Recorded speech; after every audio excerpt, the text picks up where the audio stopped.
आने वाले फ्यूचर में कुछ भी स्थायी हो या ना हो, कभी अच्छे दिन आए या ना आए, ये धरती रहे ना रहे कोई फर्क नहीं पड़ता, लेकिन एक चीज है जो पक्की है, आएगा तो मोदी। नहीं सीरियसली, जब एक ही इंसान रेस में दौड़ेगा तो फर्स्ट वही आने वाला है। चलो आज इसी के ऊपर बात करते हैं, क्योंकि हम भी फकीर आप भी फकीर, और हमारी बातचीत ये कब तक रहने वाली है हमें बिल्कुल नहीं पता। समझाते हैं कैसे।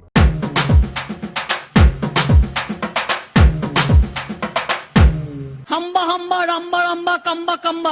अभी हाल ही में आप लोगों ने देखा चंडीगढ़ के मेयर इलेक्शंस में क्या हुआ। सरेआम लोकतंत्र की हत्या हुई, वोटों की चोरी की गई सुप्रीम कोर्ट के अकॉर्डिंग। उससे थोड़ा पहले इलेक्टोरल बॉन्ड्स के ऊपर सुप्रीम कोर्ट ने ऐतिहासिक फैसला सुनाया, जिसमें सुप्रीम कोर्ट ने साफ साफ बोला कि ये अनकॉन्स्टिट्यूशनल है, ये एक लेन देन का सिस्टम है जीतने वाली सरकार के बीच में और उसको चंदा देने वाले कॉर्पोरेट्स के बीच में।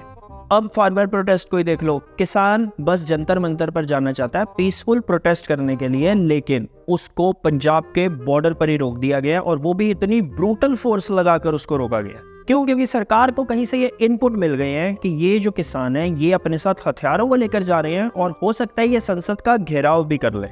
अब सरकार को लगता है तो ठीक है, सरकार को तो कुछ भी लग सकता है। अच्छा लगता है मुझे कांपती हुई आवाज में अपना नाम सुनना। इसीलिए आज शायद किसानों के ऊपर रबर बुलेट्स चलाई जा रही हैं, उनके ऊपर टीयर गैस के गोले चलाए जा रहे हैं, उनके ऊपर ऐसी मशीनों का प्रयोग किया जा रहा है कि वो कान के पर्दे तक फाड़ दे। और तो और अंबाला पुलिस ने ये भी नोटिस जारी कर दिया कि जितनी भी संपत्ति का नुकसान हो रहा है, क्योंकि अंबाला पुलिस के अकॉर्डिंग जो किसान है वो बैरिकेड्स को तोड़ने की कोशिश कर रहे हैं, जिसके चलते प्राइवेट और पब्लिक प्रॉपर्टी को नुकसान हो रहा है, और उसकी सारी भरपाई उनके बैंक अकाउंट्स को सीज करके की जाएगी। मतलब ये सारा खर्चा किसानों से वसूला जाएगा।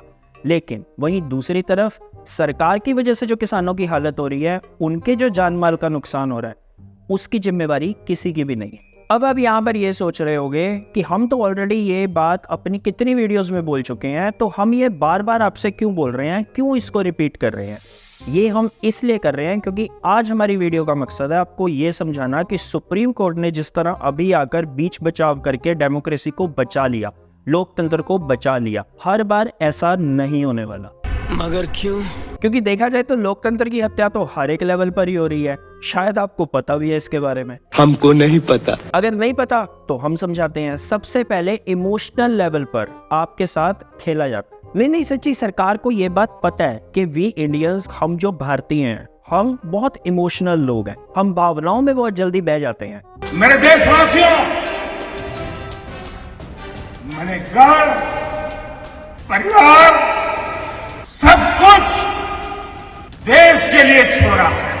अब इसके चलते होता क्या है, कभी धर्म का सहारा लेकर, कभी आपको खतरे में बताकर किसी एक पर्टिकुलर कम्युनिटी से हर बार आपके इमोशंस का फायदा उठाया जाता है। हिंदू बन जाओ, हिंदू से ही सामान खरीदो, हिंदू को ही नौकरी दो। और तो और इलेक्शन कमीशन के साफ साफ निर्देश हैं कि कोई भी नेता, कोई भी मंत्री आर्मी के ऊपर, आर्मी के नाम पर वोट्स नहीं ले सकता, लेकिन फिर भी मांगे जाते हैं। पुलवामा में जो वीर शहीद हुए, उन वीर शहीदों के नाम आपका वोट समर्पित हो सकता है क्या? फिर उसके बाद बारी आती है ग्राउंड लेवल पर आपकी कमर तोड़ने की। खुद ही देख लो, रेसलर्स का प्रोटेस्ट, स्टूडेंट्स का प्रोटेस्ट, कभी भर्ती को लेकर तो कभी पेपर लीक को लेकर, अभी फार्मर्स का प्रोटेस्ट। अब ये जितने भी प्रोटेस्ट होते हैं हमारे देश के अंदर, इनके घूम फिर कर दो ही रिजल्ट निकलते हैं। या तो सरकार की तरफ से आपको कभी जवाब ही नहीं मिलता, और अगर सरकार की तरफ से जवाब मिलेगा तो करारा जवाब मिलेगा। नहीं आपको देखो, अभी जो रेसलर्स ने प्रोटेस्ट किया था उसका क्या नतीजा निकला। इतने टाइम तक वो सड़क पर बैठे रहे, अपने मेडल वापस कर दिए, इनफैक्ट गेम तक छोड़ दी, लेकिन कोई कार्रवाई नहीं, कोई रिस्पॉन्सिबिलिटी नहीं, कोई अरेस्ट्स नहीं। हमारे यहाँ ऐसा ही होता है। और अभी तो रिसेंटली जो पटना के अंदर स्टूडेंट्स रेलवे भर्ती को लेकर प्रोटेस्ट कर रहे थे, उसकी वीडियो आपने गारंटी बहुत कम देखी होगी या बिल्कुल नहीं देखी होगी। उसका ये रीजन है क्योंकि YouTube को बोलकर सरकार ने उन वीडियोस को डाउन करवा दिया था कि कहीं वो वीडियोस वायरल ना हो जाएं। क्यों? नेशनल इंटरेस्ट का मामला था। इसीलिए हम कई बार सोचते हैं कि हमारी वीडियोस इतनी अच्छी होती है, इतनी इंफॉर्मेटिव होती है, लेकिन उस पर व्यूज क्यों नहीं आते? शायद सरकार की नजर हम पर भी है, थोड़ी बहुत ही सही।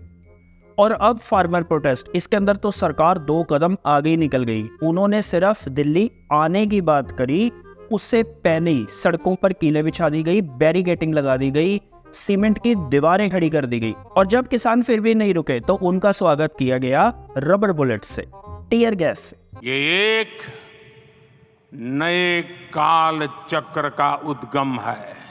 अब इस नए काल चक्कर में एक ही उम्मीद बची है, वो है सोशल मीडिया, जहां पर आप फ्रीली वीडियो बनाकर पोस्ट डालकर आप पूछ सकते हो सरकार से, आप सरकार से वो चीजों के ऊपर क्वेश्चन कर सकते हो जो चीजें आपको लॉजिकली ठीक नहीं लग रही हैं। कैसा लगा मेरा मजाक? लेकिन वो भी अब कुछ ही टाइम तक होने वाला है, क्योंकि आगे आने वाली राह कठिन है। रोज आते हैं इस उम्मीद पे, आज जीतेंगे, कल जीतेंगे, परसों जीतेंगे, रोज हारते हैं। अभी सरकार 3 नए बिल लेकर आई है, फार्मर्स के लिए नहीं। इस बार जो बिल लेकर आई है वो लेकर आई है सोशल मीडिया के लिए, वो लेकर आई है OTT प्लेटफॉर्म्स के लिए, टेलीकम्युनिकेशंस के लिए। तो साला ये दुख का खत्म नहीं होता बे। देखो, हमारे देश में जो इलेक्ट्रॉनिक मीडिया, जो न्यूज चैनल्स है, वो तो मर ही चुके हैं। Fourth pillar is the media. They have failed to defend democracy. उसकी एक अलग कहानी है, हम उस डिबेट में नहीं जा रहे। बस एक सोशल मीडिया का प्लेटफॉर्म ही ऐसा था जहां पर आप खुलकर सवाल पूछ सकते थे, अपनी आप बीती शेयर कर सकते थे, वीडियोस के रूप में, पोस्ट्स के रूप में।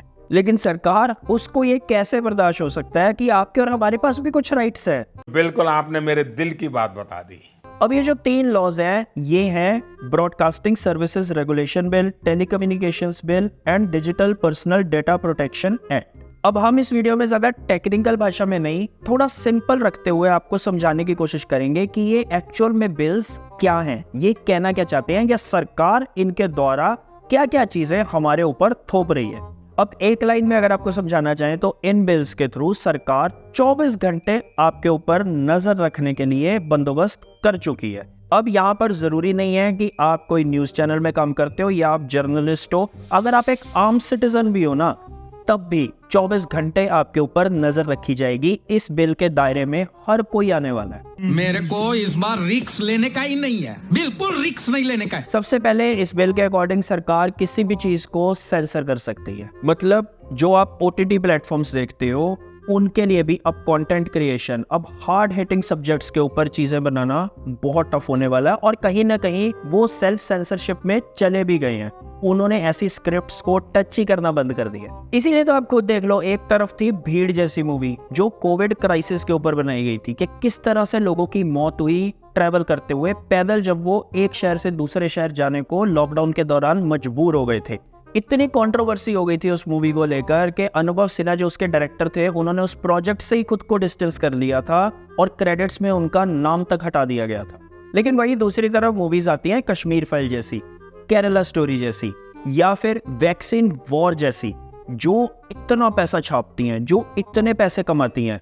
अब देखा जाए, वैक्सीन वॉर और भीड़, ये दोनों एक ही सब्जेक्ट पर बनी हुई मूवीज थी। बस फर्क सिर्फ इतना था कि भीड़ में रियलिटी दिखाई गई थी और वैक्सीन वॉर में एक ही चीज दिखाई गई थी, सरकार की जय हो।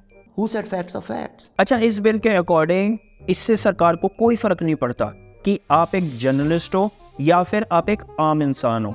आप अपने right to speech, right of expression के चलते सरकार से कुछ पूछना चाहते हो सोशल मीडिया के थ्रू, आपको एक ही कैटेगरी में कंसिडर किया जाएगा। क्योंकि सरकार, जैसा हम अपनी कई वीडियोस में कहते हैं, सरकार बिल्कुल भेदभाव नहीं करती, वो सबको एक नजर से देखती है, सिवाय अमीर गरीब के, सिवाय कॉरपोरेट्स के और आम आदमी के। इस कैटेगरी को छोड़कर वो सबको एक ही नजर से देखती है।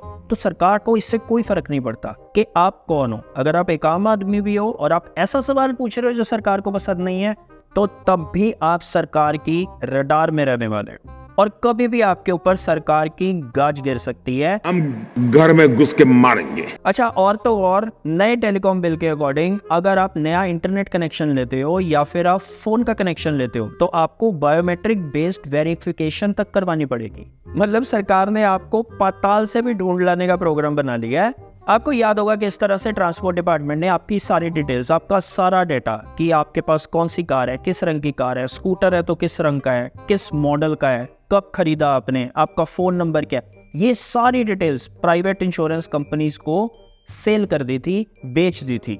ऐसा हम नहीं कह रहे हैं, ऐसा गडकरी जी ने कहा था। पैसा ही पैसा होगा। तो यहाँ से आप अंदाजा लगा सकते हो कि अब जो आपका बायोमेट्रिक डेटा लिया जाएगा, आपके स्कैन्स लिए जाएंगे आंखों के, थंब प्रिंट्स के, वो सारा डेटा आपका कहाँ तक सेफ है, वो सारा डेटा कहाँ कहाँ पहुंचने वाला है, हमको नहीं पता।